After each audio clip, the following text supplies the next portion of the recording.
நாம் இன்றைக்கி பார்க்க போகிறது ரொம்ப சிம்பிளான கிறிஸ்மஸ் ஃப்ரூட் கேக். மைதா இல்லாமல் எப்படி செய்கிறதுன்னு பார்க்கலாம். ரொம்ப சாஃப்டாக இருக்கும். அதுக்கு வந்து 2 டேபிள் ஸ்பூன் வந்து திராட்சை போட்டுக்கோங்க. அதுக்கப்புறம் வந்து tutti frutti அது வந்து போட்டுக்கலாம். அதுக்கப்புறம் வந்து நட்ஸ், ஆல்மண்ட், பிஸ்தா, கேஷ்யூ போட்டுக்கலாம். அதுக்கப்புறம் வந்து செரி. ஸோ உங்களுக்கு என்னென்ன ட்ரை ஃப்ரூட்ஸ் கிடைக்குதோ எல்லாம் போட்டுக்கலாம். ஸோ அதுக்கப்புறம் வந்து தேன் ஊற்றிக்கோங்க டேஸ்ட்டுக்காக. ஸோ தேன் வந்து ஒரு 3 டேபிள் ஸ்பூன் நம்ம வந்து இதுக்கு ஊற்றிக்கலாம். அதுக்கப்புறம் வந்து ஃப்ரெஷ்ஷான ஆரஞ்சு ஜூஸ் இல்லைனா திராட்சை ஜூஸ் இதை வந்து யூஸ் பண்ணிவிட்டு இதை நல்லா ஊற்றிட்டு நல்லா மிக்ஸ் பண்ணிக்கலாம். ஸோ இந்த நட்ஸ் எல்லாம் வந்து இந்த ஆரஞ்சோட வந்து நல்லா சோக் ஆகணும், நல்லா ஊறணும். ஸோ 5 மணி நேரத்துக்கு அப்புறமா நம்ம வந்து எடுத்து பார்த்தோன்னா ரொம்ப பர்ஃபெக்டாக ஊறியிருக்கும். இப்போ வந்து ஒரு பவுலில் வந்து நம்ம என்ன பண்ணலாம்னா ஒரு எக்கு வந்து போட்டுக்கலாம். எக்கு வந்து இல்லைனா நீங்கள் வந்து தயிர் யூஸ் பண்ணிக்கலாம், கண்டென்ஸ்ட் மில்க் யூஸ் பண்ணிக்கலாம். இப்போ தான் ப்ரௌன் சுகர், அதுக்கப்புறம் கொஞ்சம் சுகர் போட்டுட்டு அதுக்கப்புறம் ஆயில் போட்டுக்கலாம். அதுக்கப்புறம் வனிலா எசன்ஸ் போட்டுக்கலாம். ஸோ இதை நல்லா வந்து மிக்ஸ் பண்ணிக்கலாம் அந்த சுகர் கரையிற அளவுக்கு.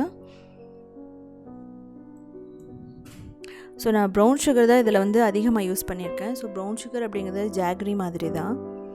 சுகர் வந்து நான் வந்து ஒரு 3 டேபிள் ஸ்பூன் தான் இதுக்கு வந்து நான் யூஸ் பண்ணியிருக்கேன். ஸோ அதுக்கப்புறம் வந்து மில்க் பண்ண பட்டர், அது வந்து நம்ம ஒரு 1/4 கப் வந்து நம்ம போட்டுக்கலாம். 1/4 கப் வந்து போட்டுக்கலாம். இதையும் நல்லா வந்து பீட் பண்ணிக்கலாம். இது வந்து ஒரு ஃப்ளஃபியாக வரணும்.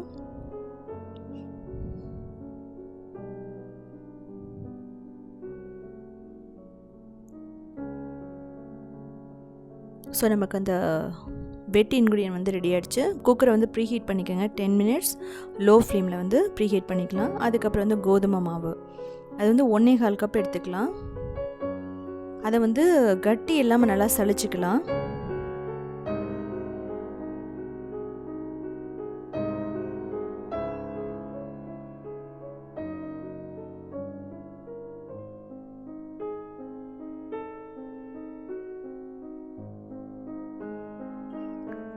ஸோ இப்போ வந்து கோகோவா பவுடர் வந்து 1/5 கப் வந்து ஆட் பண்ணிக்கலாம்.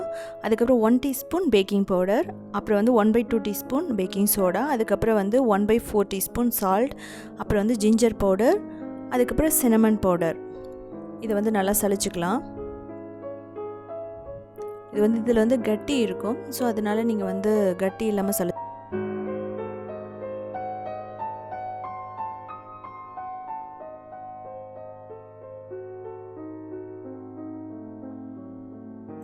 இப்போ நட்மெக் பவுடர் இருந்தால் போட்டுக்கோங்க, இல்லை நட்மெக்கை வந்து அப்படியே துருவி போட்டுக்கலாம். இது வந்து கொஞ்சம் இருந்தால் போதும்.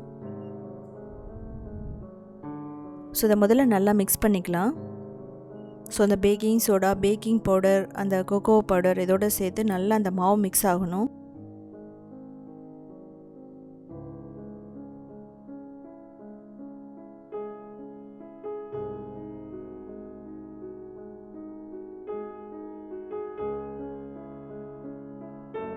இப்போ அந்த கரைச்சி வச்சுருந்த அந்த வெட் இன்க்ரீடியன்ஸை வந்து நம்ம யூஸ் பண்ணிக்கலாம்.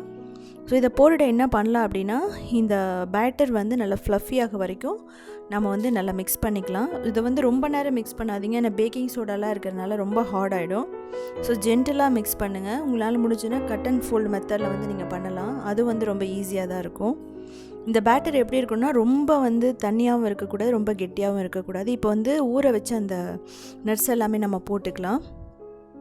ஸோ இதுலேயே ஆரஞ்சு ஜூஸ் இருக்கிறதுனால நம்ம வந்து பால் வந்து கொஞ்சம் ஊற்றினா போதும்.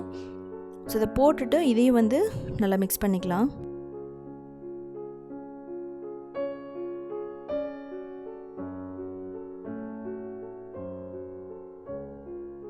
அதுக்கப்புறம் தேவையான அளவு பால் ஊற்றிட்டு நம்ம வந்து கொஞ்சம் கொஞ்சமாக ஊற்றிட்டு நம்ம வந்து பேட்டர் வந்து நம்ம ரெடி பண்ணிக்கலாம். ஸோ முதல்ல கொஞ்சம் கெட்டியாகிற மாதிரி இருக்கும், ஏன்னா நம்ம வந்து கோதுமை போட்டுருக்கிறதுனால. பால் வந்து கொஞ்சம் கொஞ்சம் ஊற்றி மிக்ஸ் பண்ணும்போது இது வந்து பர்ஃபெக்டாக வந்து வந்துடும். ஸோ நமக்கு அந்த ஸ்மூத்தான அந்த ஃப்ளஃபியான பேட்டர் வந்து நமக்கு ரெடி ஆகிடுச்சு. ஸோ இப்போ வந்து என்ன பண்ணலாம் அப்படின்னா, இதில் நட்ஸ் போட்டுக்கலாம், டூட்டி ஃப்ரூட்டி போட்டுக்கலாம், செரி போட்டுக்கலாம், இது வேணாலும் போட்டுட்டு மிக்ஸ் பண்ணிக்கோங்க.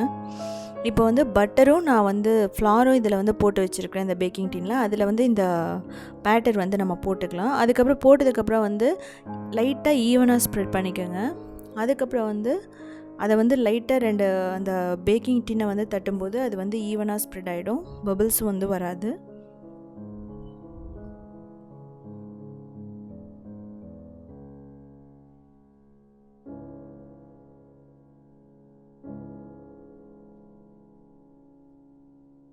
இதுக்கு மேலே வந்து நட்ஸ் ஏதாவது இருந்தாலும் நீங்கள் போட்டுக்கலாம். ஆல்மண்ட் போட்டுக்கலாம், பிஸ்தா போட்டுக்கலாம், செரி போட்டுக்கலாம்.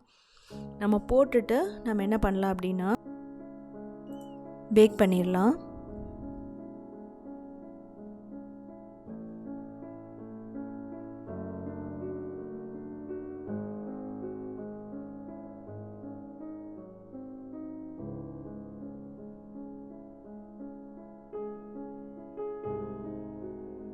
ஸோ இப்போ வந்து என்னென்னா ப்ரீஹீட் பண்ண ப்ரெஷர் குக்கரில் நம்ம வச்சுட்டு நம்ம வந்து ஒரு 55 மினிட்ஸ் வந்து நம்ம லோ ஃப்ளேமில் குக் பண்ணிடலாம். நீங்கள் வந்து ஸ்டிக்கு வந்து நம்ம வச்சு பார்க்கும்போது அதில் எதுவும் ஒட்டாமல் வரும்போது நம்ம எடுத்துடலாம். இன்னும் கொஞ்சம் டைம் எடுத்துட்டாலும் நீங்கள் வந்து விட்டு பாருங்கள். ஸோ ரொம்ப பர்ஃபெக்டான நமக்கு கேக் வந்து ரெடி ஆகிடுச்சு. ஸோ எடுத்துகிட்டு கொஞ்சம் நேரத்துக்கு அப்புறம் வந்து ஆறுனதுக்கப்புறம் இதை வந்து டீமோல்ட் பண்ணிக்கலாம். ரொம்ப ஸ்பாஞ்சியாக இருக்குது. எடுக்கும்போதே வந்து உங்களுக்கு வந்து தெரியும். ஸோ ஸ்லைஸ் பண்ணி காட்டுறேன். ரொம்ப பர்ஃபெக்டாக, ரொம்ப ஸ்பாஞ்சியாக, ரொம்ப சாஃப்டாக இருக்குது. செஞ்சு பாருங்கள். செஞ்சு பார்த்துட்டு கமெண்ட் பண்ணுங்கள்.